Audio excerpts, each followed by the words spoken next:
Hey, everybody, Kevin here with Pursuing Pixels, and welcome back to another edition of Save It for the Cast. And you know the drill by now. This week it's just going to be John and I, and we're going to be kicking the ball around to all sorts of video game topics, kind of leaning off some of my PS4 games that I've been not even necessarily playing, but just literally dusting off as I pull them out of my unpacked boxes that I kind of forgot that I had. And we ended up talking about a few games that, like I said, that I forgot that I even owned. And then we veer off into like some Shadow of the Colossus and Ico, and then like some weird control schemes, and then standardized control schemes. We talk some Zelda. We kind of really get all over the map. Some Super Mario RPG. Lean in like towards, we talk about like the reimagining remakes all the time as opposed to like these like faithful remakes. We even get a little Gravity Circuit in at the very end. So really all over the map with John and I once we kick the ball over in that direction. But as always, I'm going to kick the ball off here with some of the stuff that I've been playing lately. And really, I've been doing a bunch of gaming on my Switch over the last couple of weeks. I recently scooped up this game. I'm not going to talk about it a ton right here because I know Randall scooped it up as well. But I've been really just loving this game and just want to give it a quick shout out or like a tease before we talk about it proper on the podcast. But it's called Monomals. And it's like this fishing arcade platformer that also has this like music sequencer attached to it as well. But basically it's like a 2D side scroll or 2.5D side scrolling platformer for the most part, but it's like mostly underwater. You do play a little bit on land, but you're just playing as like the hook or like the lure on this like fishing line. But the graphics, like I said this to Randall and in the Discord when I was mentioning it to everyone, not just in our little Pursuing Pixels like private game coordinating channel, but I also like threw it in the deals channel because it was on sale for $5. It's normally $20, although I believe it's also on Apple Arcade. At least that's where it first launched, and that's who like produced this game, if you will. But it really feels like a Nintendo produced product. Like just everything about the polish, the colors, the visual presentation, even just like the way it, I don't know, just the way the whole package is put together. I don't know exactly how to put it, but I'm just going to leave it short and sweet for that one. But that game is just absolutely incredible. I've been just kind of savoring that one and picking that one up like every once in a while just because I'm like, I don't want this one to end. It seems like there's like 4 different characters that you can like quote unquote play as. You're still just playing as like the fishing lure or whatever, the hook. But you're just kind of like bouncing around and swimming around. And again, I'll save some of that for a later episode where we dive into it proper, hoping that Randall gets a chance to play some of that as well. Because, man, I'm just absolutely loving that game. But on to one of the other games that actually I just talked about on the episode with John that we just put out last week is this Marsupilami Hoobaventure, another 2.5D platformer. And I just feel like the only reason I want to bring it up here is because I feel like I kind of sold it short on the proper episode. I mean, it really is very much like a Donkey Kong Country Returns, Donkey Kong Country Tropical Freeze. Like, it's wearing that influence on its sleeve. But the more and more I've played of this game, I'm about halfway through, even a little more than halfway through the second world, and then also unlocked like a secret. It's called the Hidden World, I think, and it's like I think it might have been a DLC or like a free addition to the game. But it's like a third, or I should say a fourth world, but kind of branching off the second world of the game is how you access it. But I just, played the first level of that, not even all the way through, and then went back to the second world. I was like, I'm just going to play through the main, like, quote unquote campaign first, and then maybe go back to this, because those levels seemed even longer. That's one of the things I didn't really mention on the podcast proper, and maybe I will in a future Save It for the Cast, because I think I talked about this with John and Randall a little bit more just the other week. But this game is just absolutely incredible. I mean, I might be overselling it there a little bit, but the level design, like I was saying, and like I saw in all like the, Steam reviews or Reddit threads, wherever I was reading about this game, everybody was just raving about the level design, and the one gripe about the game is that it was a little bit easy. I put it on like the hard mode where you only get 2 hearts as opposed to 3. And I will say they dish them out pretty frequently. But I've definitely hit some chunks in this game that are really, really challenging, both from like just traditional platforming sections. There's also like some really cool like set piece sections. The boss battle wasn't really as much of a boss battle as much of like it almost felt like a minecart stage, although you weren't jumping into any kind of like minecarts. You were just like slinging your tail, your ridiculously long tail, and like slinging it on these hooks that are like on these like moving tracks. There's like some similar stuff to that in Donkey Kong Country, Tropical Freeze and Returns as well, where you're like kind of hanging from the vines and just like sliding down them on a 45-degree angle or whatever. And that's basically how this was, but like you're like jumping all over the place and like timing and then basically at the very end, you're like, smash into the boss and then do your like, again, very Donkey Kong Country, like just smash on the Y button and just, bash him into oblivion. But nonetheless, it's just so satisfying. And yeah, the level design, all the secrets, even like the bonus stages, like the way they let you got to collect these rings on most of them, or just like run through them, I should say, not necessarily collect them, but there's like a set number you have to run through. And they show you the one you need to collect. And then like the next one that will appear is like silhouetted. So it's like really great about like pathing the way you want to go. It's just, this game is just absolutely incredible. I'm really having a blast with this one. I'm overselling it maybe a tad, but I just can't recommend it enough. And then another game that I've been spending a ton of time with that I know I've mentioned, not only this series a ton of times on the podcast, but I know I mentioned this game briefly, but Kingdom 80s. And I just wanted to mention it again here because I'm really having a good time with it, although I'm actually stuck on the 4th stage. But it's kind of breaking me from a lot of my Kingdom habits where I'm like, oh, I want to build a perfect, island before I leave. Or, I've mentioned when I play co-op with DJ, like it gets to be a little bit frustrating because we're not like exactly on the same wavelength. And I tend to want to take it a little bit slower or just like make sure we build up the defenses enough before we go on the attack. Where in this game, each level kind of like not necessarily starts you from scratch, but yeah, when you move on and like clear like a quote unquote island, or in this case, it is like a level, you just kind of like move on to the next stage and start at like a set baseline. You're not like carrying on your troops, and it's a little more simplified. You just kind of have like your archers and your builders, and then you have a few different like kind of sidekick characters that ride their bikes alongside you. And again, this is obviously just set in the 80s. And as much as I'm not like a diehard fan, like it's really leaning into that like Stranger Things. And I will say like kind of influence or whatever, and like all the things that's inspired by. But it's like there's like these cut scenes in between that I don't love. They're like a little cheesy, even like the style of the animation or they're not really animations. They're more like illustrations, with a few, frames to them or whatever.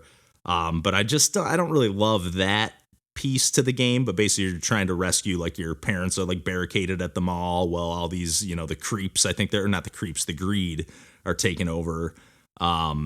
The town, and you're just trying to like, go from town or from spot to spot. So at first you're, I think, at like a school or something like that. Then you move on to like the mall. I don't know the exact order, but currently I'm at the mall on the 4th stage, and I'm really kind of stumped. But it's cool. Like when you die and lose, it's not like game over like it is in New Lands or Two Crowns or I guess Two Crowns has like a continue element to it as well. But this is just like, do you want to restart from your last checkpoint, or do you want to restart the level from scratch? Which you can be like, okay, man, I was really not on the right, track there. Let me just start, over 100%.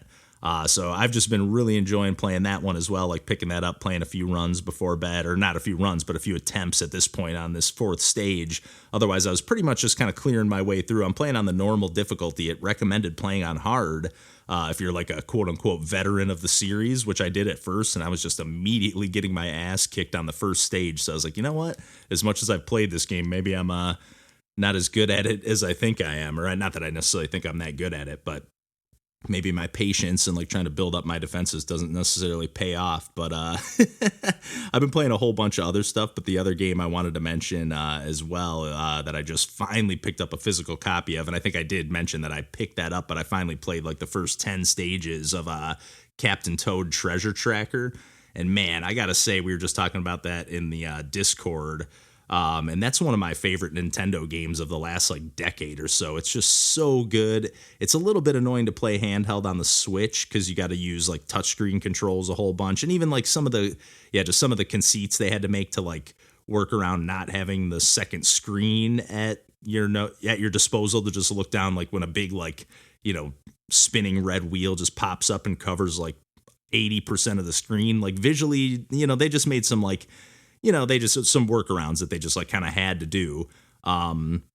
or if you're playing with like the Pro controller, you basically just and like docked on the actual console or whatever and playing on the TV, you like use a Pro controller to like kind of aim at the TV and like click on one of the shoulder buttons to trigger things that you would normally touch with the touch screen. So there's like a few weird elements to it, but because the gameplay in most cases is not all that action based, you can really kind of take your time with it. You're kind of meant to take your time with it. But just the level of like charm and polish and like the visuals are just absolutely stunning. In so many cases, like I just played to the 10th stage, like I said, which was a boss battle, which to the best of my recollection, like I was remembering this stage as like the final, climax of the game. So the fact that this was like the 10th, just like the boss battle of the first like set of stages is absolutely like getting me pumped to play the rest of this game. Cause I obviously remember more, mechanics than I've come across so far in these first bunch of stages, but at the same time I'm definitely like I definitely obviously forgot about a whole bunch of stuff in this game. If I'm remembering this dragon, like it's a really cool stage where you're like climbing up this like almost like tower. You're indoors, but you're like climbing up this tower as the lava levels like rising, and this like there's just this like big red like dragon, almost like kind of reminds me of one of the bosses in Paper Mario Thousand Year Door. But it's like rising to the top, and even at the very end, you're like trying to reach for the star, and you like can't quite reach it, and it goes into like almost like a cutscene, and the tower crumbles and lands on the dragon, and it almost gets like a little bit like bullet helly. Like I'm over exaggerating the difficulty, but it's not necessarily easy here. And like this dragon's like blowing fireballs at you left and right, and you got to duck behind cover and like wait these little like like rubble walls or whatever, and like wait for the perfect second to climb up the ladder. You really got to use your like little sprint button. You really don't run all that much quicker, but it makes enough of a difference to like get through some of these little stretches to dodge some of those fireballs. So, and then the rest of the stages, you're like kind of in these like snow globe diorama style levels that you can like fully rotate around. Reminds me a little bit of like, you're not necessarily manipulating your perspective in the same way, but like of Echo Chrome on way back on PlayStation, one of the early like indie games on the PS3, and many other games that utilize this like kind of, twisting the perspective around to be able to see different secrets and stuff like that. But I just think this game is just so well done. I haven't had a chance to play like the new like co-op editions or any of the new added stages that are like inspired by Super Mario Odyssey. I think there's even like a new DLC for this game as well with like more Odyssey stages. Maybe I'm just misremembering that. I'm not 100% sure. But nonetheless, I've been firing up a few other things. Nidhogg 2, Bloodstained Curse of the Moon. I just picked up not on Switch, but Faster Than Light FTL. Just finally, I have only played the tutorial of that, so I'll probably save that for another time. That's the game from the creators of Into the Breach, the game before that. But yeah, I think I've done more than enough rambling here before I kick the ball over to John and I for a whole bunch more video game talk here. But I hope everyone's having a good start to the new year here as we kind of round out January here. And until next week, we'll catch you then, and take care.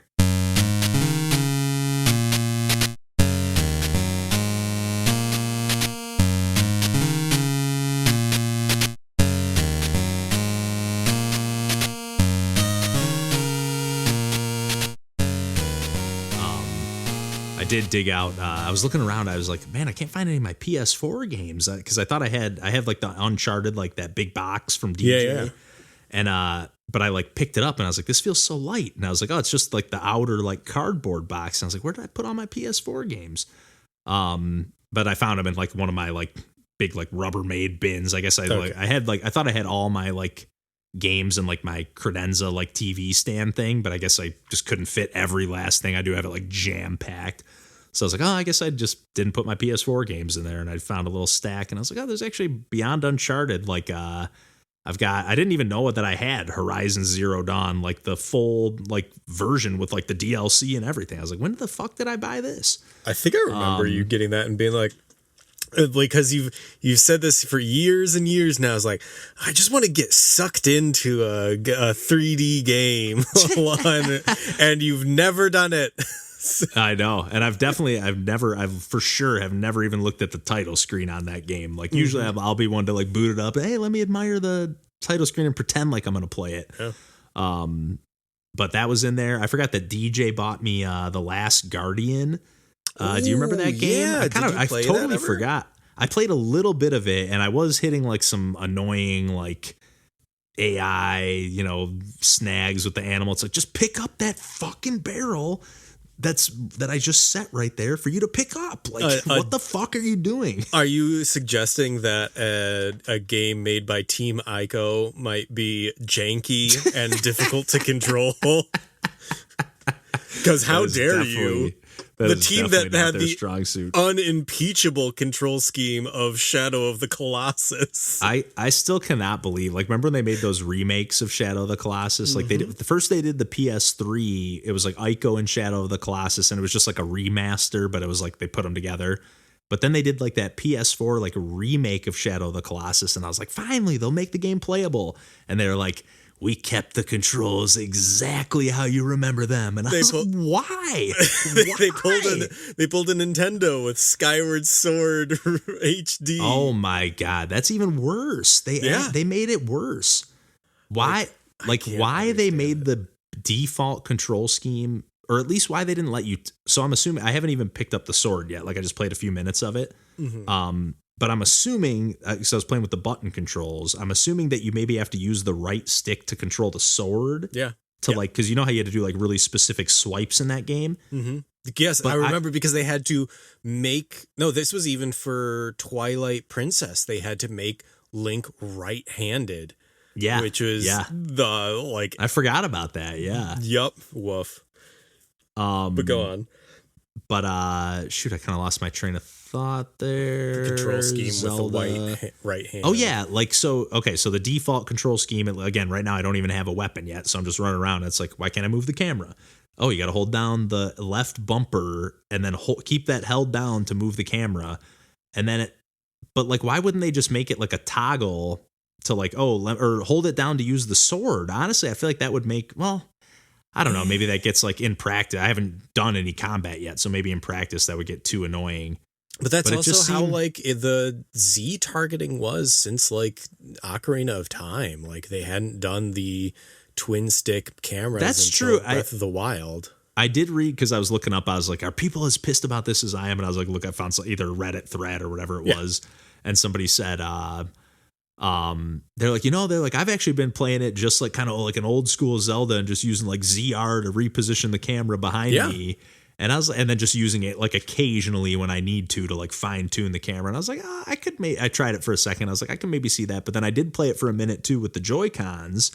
But then that lets you just control the camera, freely with the right stick. You don't have to press anything. That was like this makes no sense. I'm sure I'm going to touch a little bit like when I'm talking about Bethesda, but like when I was going back to playing Monster Hunter Generations Ultimate, and like specifically going to light bow gun, which in the later games, like they had just completely turned into a twin stick shooter.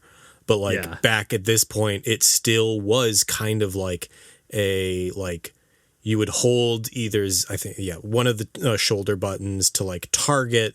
And like there was even like a heavy aim assist where like it would kind of soft lock on. You could move it, but it would like it was kind of felt like there were like recenter almost. Or like gravity wells where it would like snap to like specific areas, and like that felt terrible, like going from one to the other. But like after sitting down and just doing it over and over and over again, and only doing that, then I was like, yeah, it's fine. Like, you just get used to it. Like any control scheme, like so much of like modern game design is kind of like standardizing every single bit, so that whenever you encounter any game that controls even slightly different, you're like, oh, this is unplayable. Oh, I can't believe that they even did it like this. It's true. And it can be the smallest thing for me. Like, it's just like, oh, this is jump.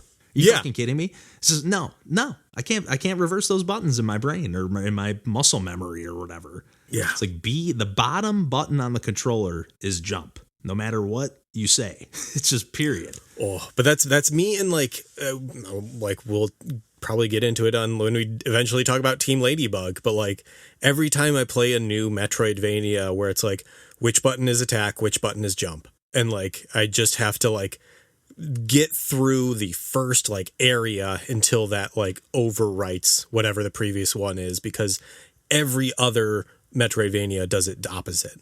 And like if you go from one to another, it's just going to be backwards. And I kind of just have to be like, all right, I'm entering a state of Zen where I don't even understand. I have no memory of what any game has ever had. Just wipe the slate clean and I'm letting this overwrite it because I'm going to only be playing this game for the next few days. So it is funny like how that can click, because one of the games that always strikes me as or like that I remember.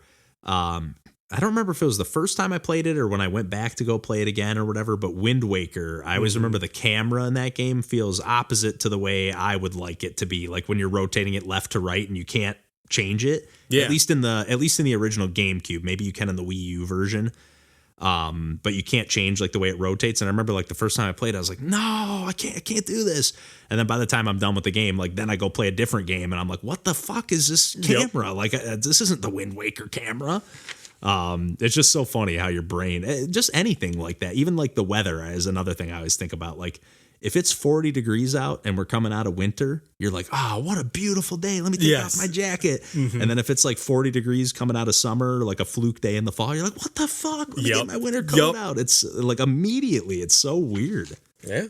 But then a couple days of it, and you're just like, I'm used to this now. Our bodies like homeostasis. We like when the thing is the same thing over time. We don't like change. Yeah. Man, I'll tell you what, when I texted you or in the Discord too, when I said I bought all those like games recently at Best Buy, like Mario RPG and Zelda Skyward Sword and stuff, I definitely kind of struck out on those purchases. I played a little bit of Mario RPG too. Oh, had you played?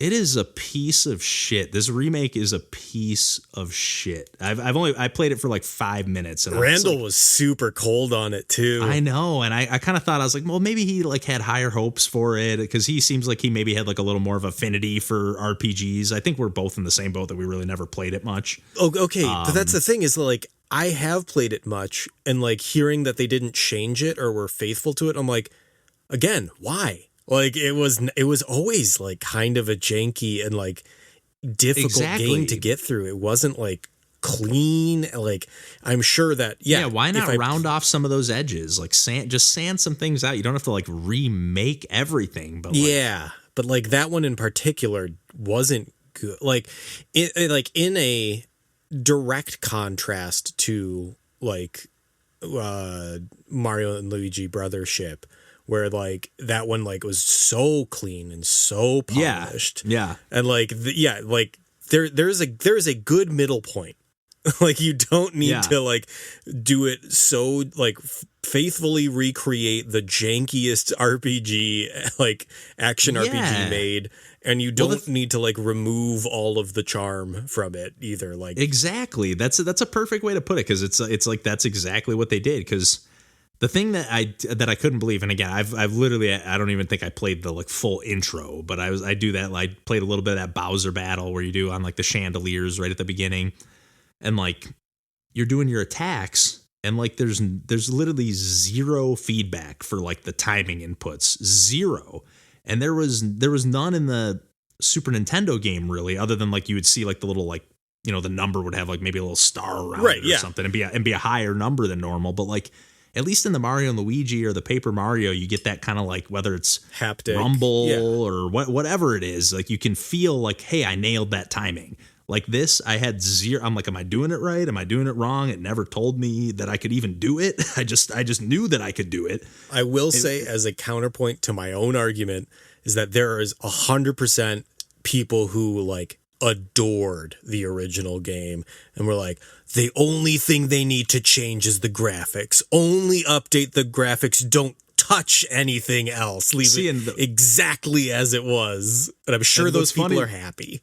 And what's funny to me is like, I actually would be the opposite. It's like, I'd rather, if I'm going to play this game as it is, I'd rather play it with those graphics. I actually really like those graphics. I know they're like dated and janky, but I think we've talked about this before because this rings a bell. Yeah, like any of those like pixelated renderings of 3D art. Like, it's almost like I hate it's almost like it's the kind of Donkey like Kong pre country. well, it's like pre Final Fantasy VII almost. You know, it's Yeah. like kind of like that same kind of idea. Ugh, I can't stand it. I like it. I think just because, especially because it's something so different for like Mario. Yeah, it it's doesn't really rub me the wrong way, but I can't have any affection for it. Yeah, I can feel that. To me, it always like looked like that kind of. It almost looked like claymation in my head. So it was like, especially because like Nintendo Power would have like the clay covers and stuff, so it kind of like leaned into that.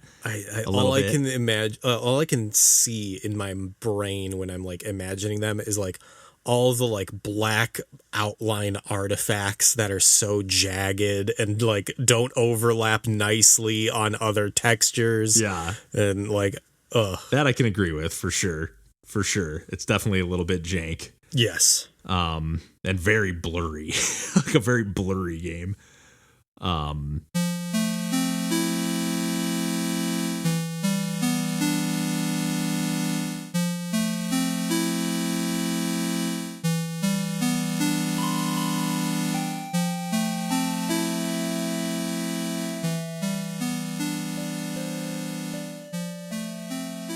trying to think if the only thing I was kind of ticked. So I recorded a video for Gravity Circuit and I like played the opening bits. So I was like, you know what? Because I did the demo and I was like, that was probably like that same stage. Mm-hmm. So I was like, I'll just pick one of the random levels and like start from there. That way I don't have to like go through this whole opening like slog, which it gets right into the action anyways. But then I picked the level and I was like playing through it and I was like, the whole time I was recording it, I was like, I think this is the level I watched John play when I was over at his house. And I was like, this looks so familiar, that lava level. Mm-hmm. And then like while I was playing it again, like the further I got, I was like, no, I think this is this is in the demo too. And I'm pretty sure I just like literally just recorded the same exact level because I got to the boss and I remember like it was one of the few times like usually I'll try to like beat, if it's a demo, I'll try to beat the demo. Yeah. On the video if it seems short enough. But like I remember getting to that boss and I just kept dying and dying. I was like, I'm just gonna cut off the video here because I was like, I'm clearly not gonna be able to beat this boss today. So, but I did it again and I was like, I was able to beat it this time. But I was like, I think I just basically made the same exact fucking video. But it's fine.